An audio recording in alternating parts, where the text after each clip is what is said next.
आज के इस कार्यक्रम में यहाँ पर मेरे साथ उपस्थित भारत सरकार के गृह सचिव श्री गोविंद मोहन जी, आज सूचना ब्यूरो के निर्देशक श्री तपन डेका जी, सचिव नागरिक उड्डयन समीर कुमार सिन्हा जी, अपर सचिव गृह मंत्रालय श्री नितेश कुमार व्यास जी, महानिर्देशक CISF श्री भट्टी जी, DGCA के महानिर्देशक फैज अहमद किडवाई जी, श्री विपिन कुमार जी, श्री राजेश निर्वाण जी, प्रवीण कुमार विशेष निर्देशक सूचना ब्यूरो, श्रीमती IB रानी जी, आनंद स्वरूप जी, विकास नागी जी, दीपक कुमार FFRO दिल्ली, तेजस मुंडे जी और ये पांचों हवाई अड्डों पर उपस्थित सभी इस काम के साथ जुड़े हुए अधिकारियों का और सभी लोगों का मैं हृदय से स्वागत करता हूं। आज fast track immigration trusted traveller programme में और 5 हवाई अड्डे जुड़ रहे हैं, ये हमारे लिए बहुत आनंद और गर्व का विषय है। इससे न केवल प्रवासियों की सुविधा बढ़ेगी, इससे इस देश में होने वाले परिवर्तनों से उनको परिचय कराने का भी एक बहुत अच्छा मौका हमें मिलेगा।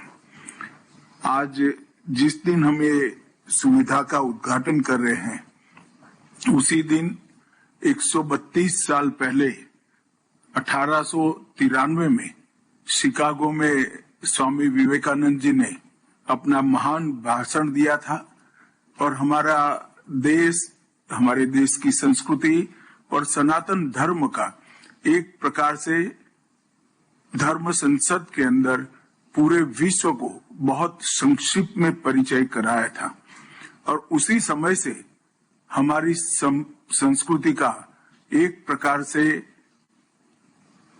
पुनर्जागरण का एक समय शुरू हुआ और ये आज तक 2025 तक हम पूरे विश्व में हमारे संस्कृति और सनातन धर्म के सिद्धांतों को पहुंचाने में सफल हुए हैं।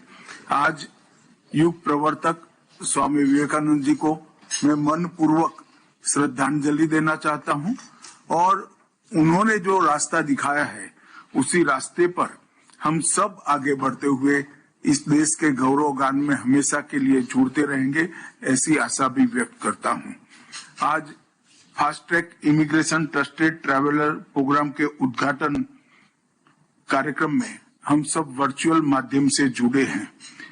आज मोदी जी का जो स्वप्न है, स्पीड, स्केल और स्कोप, ये तीनों को इस प्रोग्राम के अंदर समाहित कर प्रवासियों की सुविधा को बढ़ाने का हमने जो प्रयास किया है, इसका एक अगला चरण आज से शुरू हो रहा है। प्रधानमंत्री जी ने हमेशा बल दिया है कि टेक्नोलॉजी टूल के साथ साथ एक ट्रस्ट मल्टीप्लायर का काम हमें करना होगा। इस दिशा में ये महत्वपूर्ण कदम है। आज लखनऊ, कोझिकोड, तिरुवनंतपुरम, अमृतसर, तिरुचिरापल्ली, ये सभी हवाई अड्डों पर एक सीमलेस इमिग्रेशन की सुविधा मिलेगी। आज इस कार्यक्रम में इस काम से जुड़े हुए सभी लोग उपस्थित हैं। मैं सबको निवेदन भी करना चाहता हूं कि सिर्फ सुविधा खड़ी करने से हमारा पर्पस हम प्राप्त नहीं कर पाएंगे। हमने ये सुनिश्चित करना पड़ेगा कि ज्यादा से ज्यादा यात्रियों को ये सुविधा का फायदा मिले। अगर ये करना है तो एक संभावना का दोहन करने का मैं अनुरोध करता हूं कि पासपोर्ट और OCI कार्ड इश्यू करते वक्त ही क्या हम ये रजिस्ट्रेशन कर सकते हैं, तो दोबारा फिंगरप्रिंट के लिए ना आना पड़े, डॉक्यूमेंट के लिए ना आना पड़े और वो जब भी जाना चाहेंगे पासपोर्ट का उपयोग कर तब वो जा पाएंगे।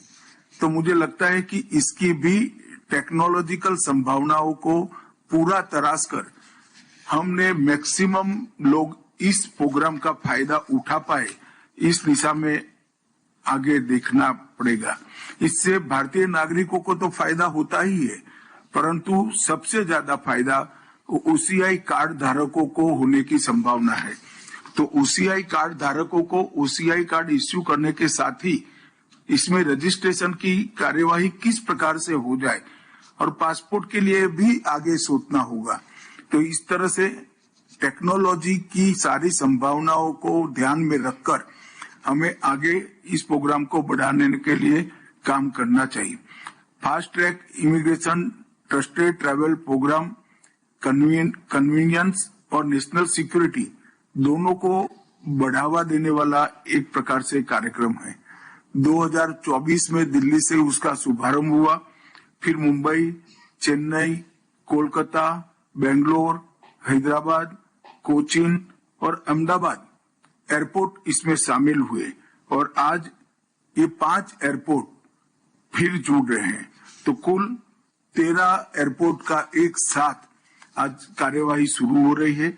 नवी मुंबई और जेवर एयरपोर्ट भी बनने के साथ ही इसके साथ जोड़ने का कार्यक्रम गृह मंत्रालय ने तय किया है।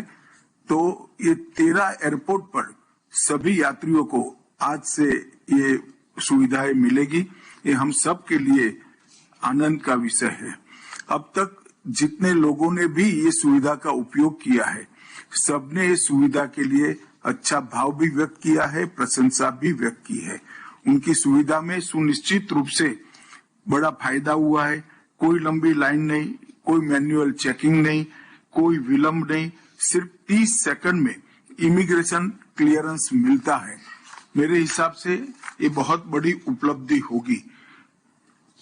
और अब मैं ये भी कहना चाहता हूं कि अब तक लगभग 3 लाख यात्रियों ने इस पोर्टल पर पंजीकरण किया है, परंतु ये संख्या ट्रैवलर की संख्या देखते हुए बहुत कम है और 3 लाख में से 2,65,000 यात्रियों ने इसका उपयोग ट्रैवलिंग के वक्त किया है। हमें संख्या में निरंतर बढ़ोतरी करनी चाहिए। मोदी जी की सरकार बनने के बाद 11 साल में हमारे इंटरनेशनल पैसेंजर ट्रैफिक में बहुत बड़ी वृद्धि हुई है। पहले 2014 में भारतीय यात्री विदेश जाने वाले 3 करोड़ 54 लाख थे और 24 में वो 6 करोड़ 12 लाख हुए, मतलब 73% की वृद्धि हुई है। और विदेशी यात्री जो भारत आते थे वो 1 करोड़ 53 लाख थे, उसकी जगह 24 में लगभग 2 करोड़ यात्री आए हैं। इसमें भी 31% की वृद्धि हुई है। दोनों का मिलान करते हैं तो 5 करोड़ 7 लाख यात्रियों के सामने 8 करोड़ 12 लाख यात्री